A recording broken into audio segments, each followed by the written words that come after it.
Забраната за износ на дървесина беше въведена в края на 2007 година, когато горски пожари изпепелиха над 400 000 декара горски масиви.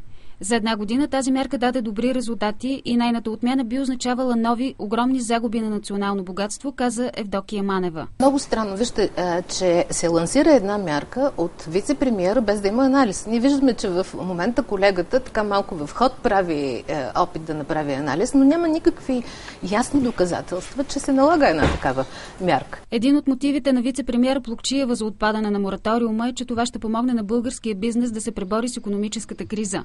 Според Евдокия Манева, правителството има много други начини да противодейства на кризата и само в крайен случай може да се посяга върху горите. Според Олег Попов от Коалиция за България, наложената забрана за износ на дървесина е антипазарна мярка.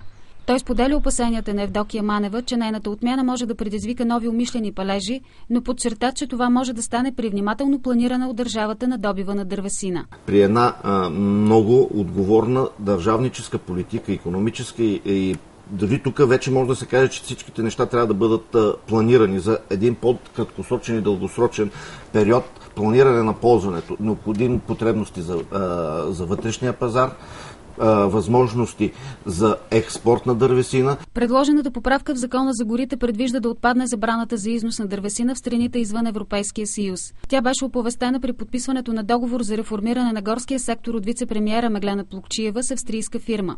Една от целите на проекта е да се изготви програма за реформи, за да се увеличат инвестициите в сектора.